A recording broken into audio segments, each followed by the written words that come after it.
So you work at least 40 hours a week, even more in some cases. If you include the commute and you're only working 40 hours, then that's about 50 hours a week. In the morning, you're hustling to get out the door, get the kids where they need to be, get to work on time. In the evening, if you have younger kids, they're falling asleep in the car, they're tired by the time you get them, and by the time you do get home, it's just dinner and bedtime. If you have any interaction with them at all during that time, it's typically an hour. And in that time, that does include the dinner, the bath, and then putting them to bed. Maybe reading them a book if that's what you do. If you have older kids, then maybe they're spending more time home alone than you feel good about, or being given more time than you care to admit to get into things, be influenced by peers, depending on how your child chooses to use idle time outside of schoolwork, etc., sports if they're into them. So that means 45 or more waking interactive hours with the babysitter or alone or school and home, and 5 for you during the week. If you don't work the weekends, then that gives you about 20 to 24 more hours with them. And that's if all you do is spend the weekend with them every weekend. And let's be real, if throughout the week all you're doing is working, getting home, bath, bedtime, dinner, and that's like a repetitive cycle, it's a routine, it's what you do every day, at least 5 days a week. On the weekends, you're not spending your entire weekend with them. That's not happening. Because you still have to take care of groceries, take care of the house, run your errands, do the things that need to be done, go shopping, take care of them. All the running around you weren't able to do during the week, right? So the math just isn't mathing.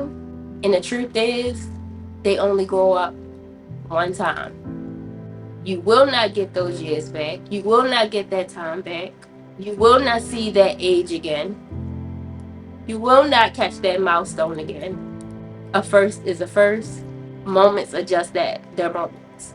And in reality, even if you don't want to spend every single waking moment with them, because we all need a break, wouldn't it be nice to at least have the freedom to choose how much time or how little time you spend with them on a daily basis without the time restraint and the obligation to making someone else's dream come true, or when they feel like they should give you the permission to do so? I can speak on this because I used to be you. Getting the phone calls or the text messages with excitement from my son's babysitter or his daycare provider, telling me about all the milestones I missed or all the moments that I missed.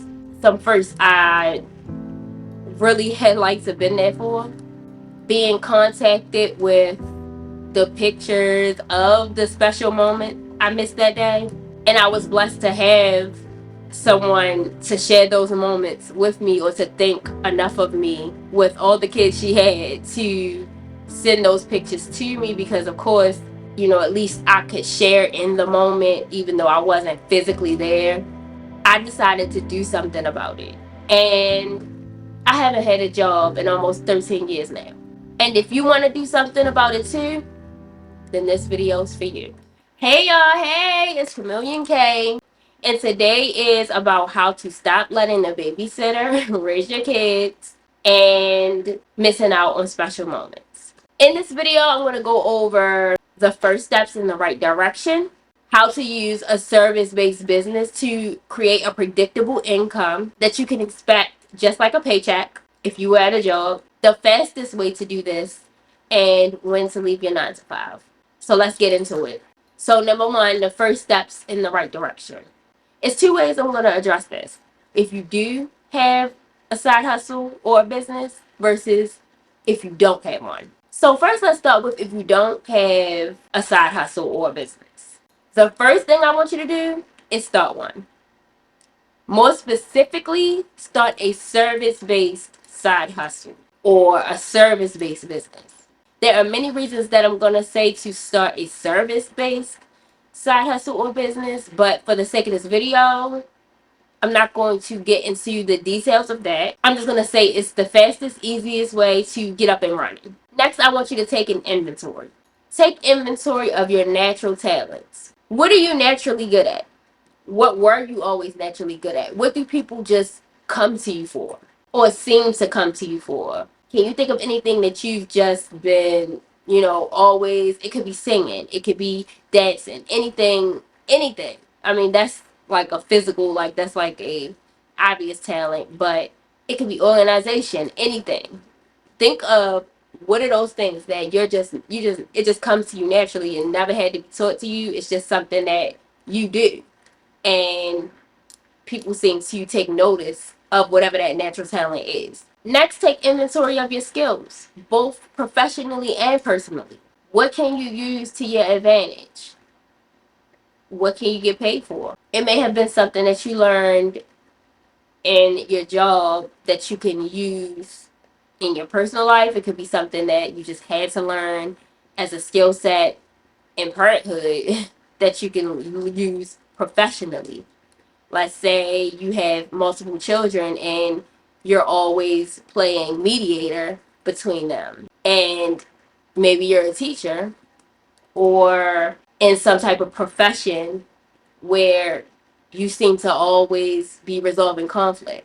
It's just a skill that you had to develop in, like I said, either your personal life or your professional life. Think about those things that you have developed and that you can use. That would be considered a skill. Now, let's think about, what do you enjoy doing? What can you do or talk about all day and it doesn't feel like work for you? Now, take a look at all of those things and try to find a way to combine them. And I'm not saying every skill, every talent, and everything that you enjoy doing. No. Find one of each that you could combine and create a side hustle or business from it. And if you're unsure how to do this, watch this video. Now, if you do have a service-based side hustle or business, that takes me to my next point. And that's how to use a service-based business to create a predictable salary or income that you can expect, just like you would a paycheck. First things first, you have to wow the clients that you already do have. Wowing them means when they do give you a chance or when they do support your services in some way, make sure you give them a bomb ass white glove service. And that's the only way I really can say it to you. Just make sure it's extraordinary. Do an extremely good job. That experience with you should be so rare, unique, or different that they can't help but to tell others about you or brag on you when they leave or when the service is over. They literally can't help themselves but to tell other people. That's how good it should be. And I'll actually be creating another video just on that topic. So if you want to be here when that drops, make sure that you subscribe and turn your notifications on so that you don't miss when I do drop that video. Now, after you've serviced the client or worked with the client, next you want to evaluate if that's a client that you'd want to work with again. Because let's be real, we don't always want to work with clients that we've worked with before. All experiences aren't good experiences and all money isn't good money. And that's the beauty of having your own business or your own side hustle, is you get to choose who you want to work with and who you don't want to work with. So evaluate whether that's someone that you'd want to work with again. Now, if it is, offer them a subscription for your services. But the key here is it has to be desirable and it has to make sense for that specific client. If you need help with that specific detail and how to make it tailor made for that specific client, or how you know that it makes sense and how you can make it desirable for them, then you could book a one-on-one and we can discuss that further. But again, the key is to make the offer or the subscription extremely desirable, and it has to make sense for that specific client.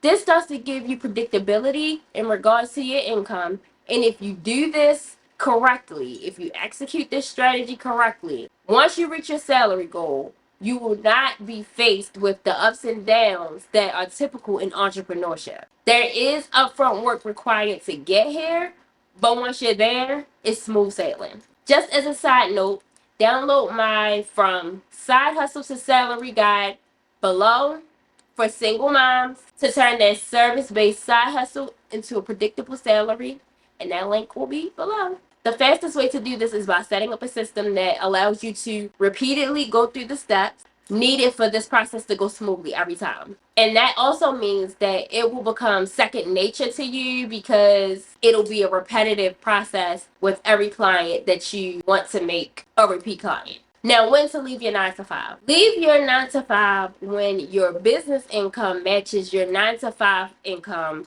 on a consistent basis, or when you have your business salary locked in with clients to a point where if you lost a client or two, you'd still be making what you were making at your 9 to 5 once you quit. So that means you should be in a position where even if you lost a client or two, you should really be making still over what you were making at your 9 to 5 on a consistent salary basis.